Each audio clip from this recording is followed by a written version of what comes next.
pengawasan dari penandaannya. Penandaan misalkan dapat mengakibatkan penyakit kanker, kemudian dan beberapa poin lainnya sesuai dari Undang-Undang Kesehatan. Lanjut. Nah, ini biaya pengawasannya kita ada 40 dan sekitar 34 unit pelaksana teknis. Ini melakukan pengawasan obat dan makanan. Obat itu Bapak Ibu termasuk di dalamnya obat keras, kemudian kosmetik, obat tradisional, dan suplemen kesehatan. Itu yang di undang-undang terbaru, Undang-Undang Nomor 2023. Lanjut. Nah, ini siswanya udah dijelaskan tadi. Lanjut.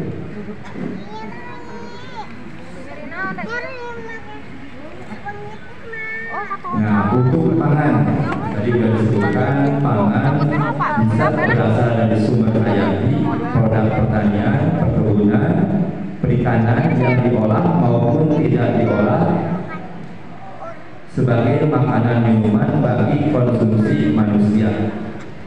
Nah, untuk pertanian, kalau misalkan produk beras, kalau beras misalkan mau masuk ke supermarket atau minimarket, nah itu izinnya karena dia berupa pangan hasil dari pertanian, itu izinnya dari Kementan, Kementerian Pertanian.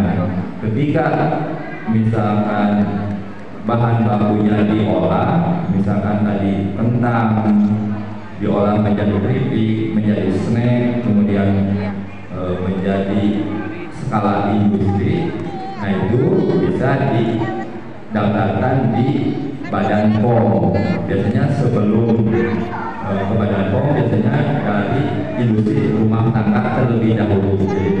Jadi kalau pertanian, misalkan di sini kebanyakan pertanian. Kalau pertanian itu misalkan beras mau dikemas, misalkan dalam bentuk 5 kg dikemas, kemudian diperjualbelikan di supermarket minimarket, itu izinnya dari Kementan. Tetapi ketika misalkan beras, kentang diolah menjadi produk berikutnya, maka izinnya dari Dinas Kesehatan atau dari Badan POM. Itu yang membedakannya. Lanjut. Nah, ini keamanan pangan.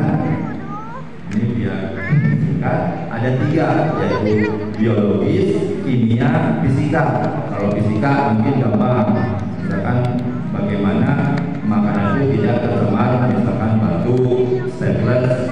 Kemudian biologis biasanya dari virus, bakteri. Kemudian yang ketiga dari kimia. Nah, ini kimia yang harus diperhatikan. Beberapa kasus kalau yang kimia itu misalkan kerupuk. Nah, kerupuk mengandung pewarna tekstil atau rodamin. Nah, biasanya ciri-cirinya itu kerupuknya berwarna merah mencolok, kuning mencolok misalkan. Nah, itu salah satu indikasi kemungkinan dia mengandung pewarna tekstil, yaitu yang tidak boleh berada dalam makanan. Dalam beberapa kasus, kalau yang di Jawa Barat kita sampling, ada kerupuk dicurigai mengandung pewarna tekstil. Nah, beberapa memang kita lakukan pengujian di lab dan ternyata positif mengandung rodamin sama metanil yellow. Ini hanya di beberapa daerah tertentu. Kalau Sumedang kasusnya hampir tidak ada ya, untuk yang produsen kerupuk mengandung bahan berbahaya. Kemudian yang kedua, misalkan tahu mengandung bahan berbahaya formalin. Apa itu tahu formalin itu apa? Pengawet mayat ya. Ada pelaku usaha yang menambahkan formalin dalam produksi tahu.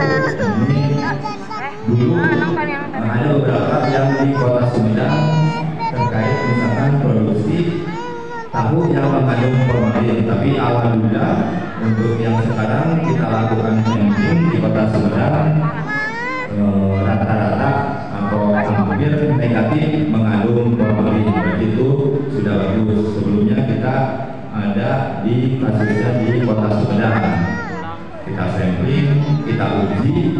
saja dia mengandung formalin. Nah, itu yang dapat membahayakan kesehatan. Dapat juga nanti Bapak Ibu kalau ada misalkan yang dicurigai, ada misalkan produksi, kemudian ada distribusi yang misalkan dicurigai bisa melaporkan ke saya atau ke layanan pengaduan di Balai Besar POM di Bandung.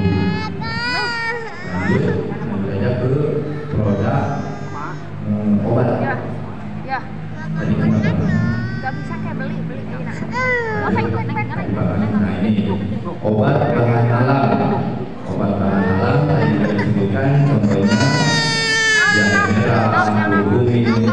Apabila mau dikembangkan di Dharma Raja bisa kan nanti dari Dharma Raja bikin program bagaimana misalkan menjadi sentra dari bahan baku alam. Nah, ini bisa dikembangkan.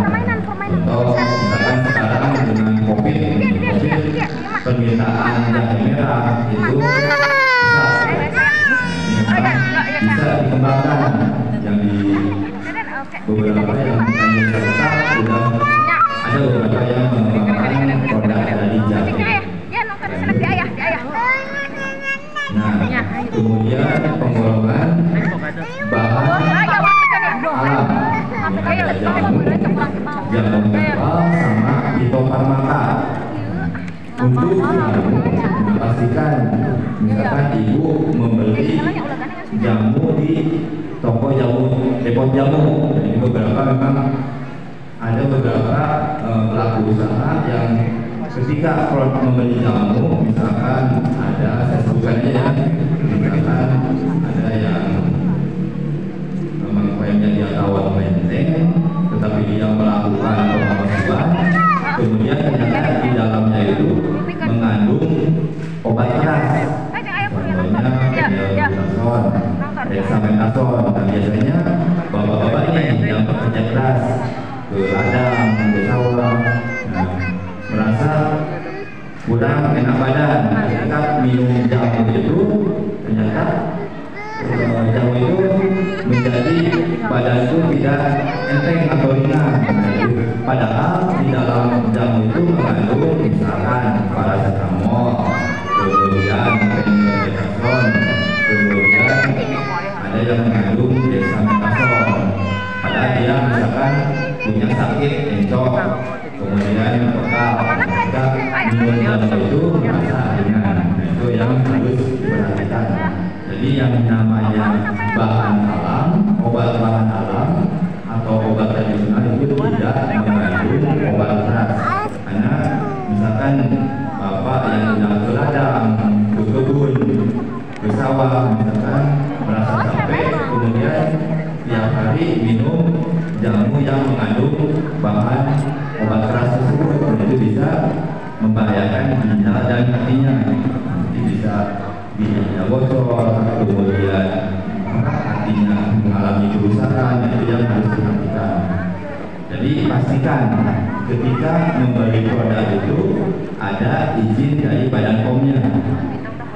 Jadi yang lebih gampang itu pastikan produk pangan, obat